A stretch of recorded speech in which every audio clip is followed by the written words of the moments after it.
So, Sanaya Rivers got on live, and you better believe the next time that the Indiana Fever faced the Connecticut Sun, like, I just want to see, has this really even been covered on YouTube? ESPN posted it 7 hours ago. ESPN posted it. ESPN took clips of it live and posted it in full on their one, which is crazy. Sia Rivers just called out Sophie Cunningham in the loudest way possible. And who's right there beside her like she's got VIP access to the Petty Olympics? None other than Marina Mabrey. This isn't just drama. It's elite-level, courtside chaos. The tension, so thick you could slam dunk through it. What exactly did Sophie do to deserve this? Why did Sia pick this exact moment to go off? And is Marina just soaking in the vibes or quietly fanning the flames? Hit play, because this WNBA showdown... Damned if I do, damned if I don't. Marina Mabrey, damned if I do. Did she just say damned if I do, damned if I don't? She just knocked someone on their ass for no reason from behind. She freaking Marcus Morrised them. Well, no, sorry, Nikola Jokic on Marcus Morrised her. If I do, damned if I don't. I ate that one up. Like, it's just basketball, man. Y'all love that shit in the NBA though. It'd be cool when the dudes do it. People were calling for Jokic got a suspension for doing what Marina Mabrey did. If you seriously watched that clip and believed JCS Sheldon was trying to make that shot, then it's time for a quick refresher. Basketball 101 with a side of common sense. That wasn't a play. It was a shoulder-first missile fired right at Sophie Cunningham's spirit.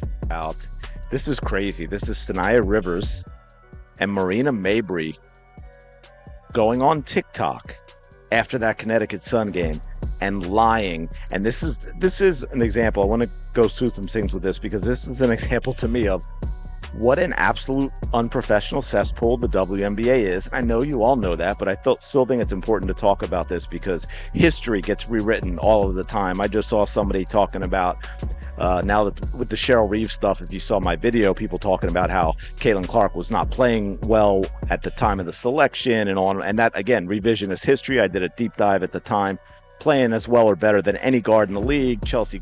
Nothing more than a prop, a mere accessory in this theater of revenge. It had about as much importance as a napkin in a hurricane. Sheldon wasn't aiming for 2 points. She was aiming for 2 ribs. And the fact that some people are out here defending it like it's just part of the game? Now that's the real comedy. Part of what game? The WWE crossover episode nobody asked for. They did their media during the practice. They pulled Sophie Cunningham aside, and of course they asked her about the JC Sheldon incident, and she stood on business. She said, this has been going on for a couple years now. Mind you, she was on the Phoenix Mercury last season, but she had mentioned that this had been going on for a couple years now with Caitlin Clark, and she was... Might as well have strapped on a helmet and flashed a linebacker's hand signal. That wasn't a drive to the hoop. It was a full-blown charge, locked in like a heat-seeking missile. And unfortunately for Sophie, she was the red bullseye. No finesse, no layup form, no eyes on the rim, just raw, targeted force, like settling a grudge from 3-8. How cool is that for your... Yeah, you know, it's cool. It's funny what kind of people are attracted to. You know, I'm just trying to keep the main thing. The main thing is that's basketball, trying to win games, sticking up for my teammates. And that's all part of it. I think all that stuff it's fun and whatnot, but at the end of the day, we need to win some basketball games. I'm just going to be me. I don't go in there trying to predetermine anything. You know, I'm dialed in. I need to focus on hitting my shots, making sure I'm executing the schemes right. I'm not focused on the extracurricular activities. And you know what? During that, it was just part of the game. I think the refs had a lot to do with that. It was a build-up for a couple of years now of them just not protecting, you know, the star player of the W. Somehow, in this upside-down world of hot takes and sideline chatter, Sophie Cunningham is the one catching all the heat, as if she lit the fuse herself. Like standing there, bracing for impact like an unpaid stunt double, is a basketball crime. Folks act like she flopped, exaggerated, or sold it to the refs, when in reality, she took that shoulder hit like a parked car taking on a joyriding teenager. Physics did the talking. Sophie was just the unwilling target of an upper-body freight train. And instead of sympathy, she gets memes. Meanwhile, Seneca Rivers is lurking in the background, not exactly channeling peace and love. Nope, she's rocking that "I saw everything and I have opinions" vibe. No mic needed, her side eye says it all. And let's not overlook the most underrated player in this drama, Marina Mabrey. She's right there, soaking it in like she scored front row seats to the drama tropics. The calm chaos coordinator, the subtle instigator. You just know she's ready to break down the entire saga in 5 emojis and a perfectly timed GIF for the group chat. That wasn't a strategic foul, that was an emotional one. If basketball handed out penalties for unresolved grudges, that hit would come with a suspension and a therapy referral. Sheldon wasn't driving the lane, she was driving a point. And that point was sharp enough to throw Sophie off balance. The real kicker? People will replay that clip 14 times, zoom in, slow it down, run 3D motion analysis. They went and got Sophie Cunningham, 6-year-old black belt.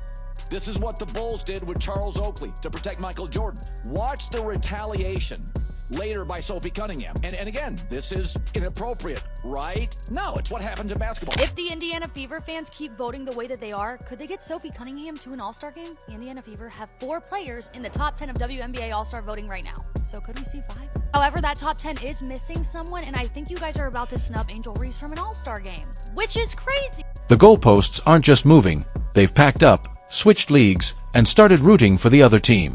Let's not rewrite history here. Sophie Cunningham knows how to play scrappy. She's thrown elbows, ignored whistles, and delivered stare-downs that could melt glaciers. But there's a world of difference between playing physical and getting steamrolled like a speed bump on game day. This wasn't a battle for position under the rim, it was a broad daylight body check, and somehow the getaway car was a free throw. Naturally, the internet's collective expert panel was quick to blame Sophie.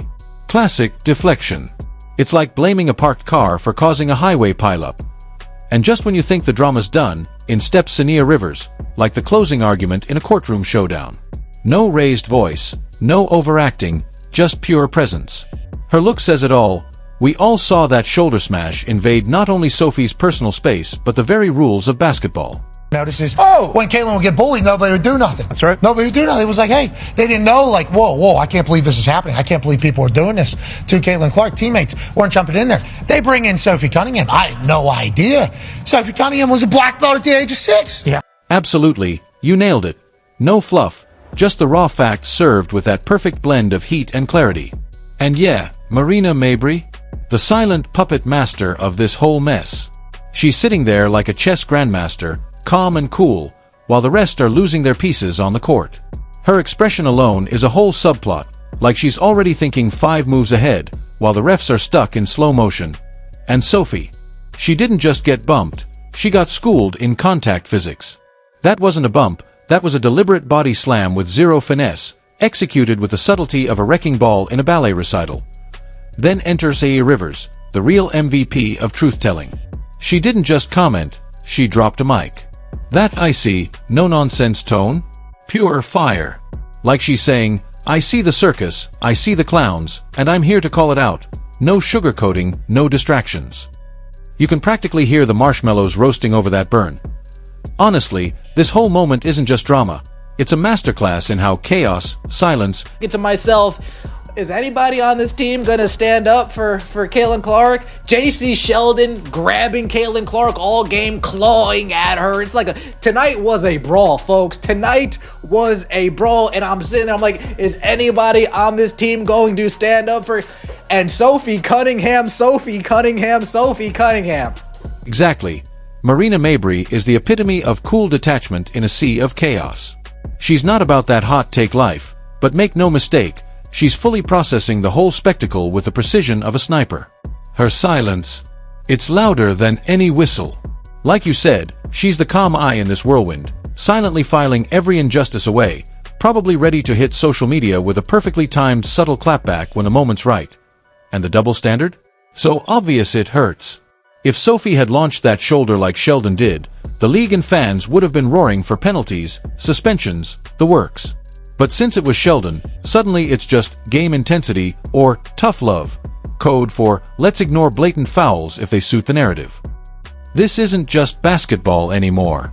It's a reality show with a referee cameo, and Marina, Rivers, and Sophie are the key players who keep the plot from spiraling into pure nonsense. Without them, it'd be just another missed call swept under the rug. Instead, it's a full-on cultural moment, one that demands accountability, clarity, and maybe a better officiating manual that doesn't double as a suggestion box for selective justice. The entire night. So as you guys can see here, JC Sheldon is guarding Caitlin Clark. She swipes her in the eyeball. Caitlin Clark nudges her off because JC stays in her face. And then Tina Charles runs over and is kind of wagging her finger in Caitlin Clark's face. And then Marina Mabrey comes out of nowhere and chucks her to the floor. Now let's watch this in slow motion. Here, JC Sheldon is guarding Caitlin, swipes her in the face. There's one. Going for the ball, swipes her in the eyeball. Caitlin's gonna have to start wearing goggles. And then Caitlin pushes her off of her, like, why are you still in my face? Marina Mabrey, bat out of hell, chucks Caitlin Clark to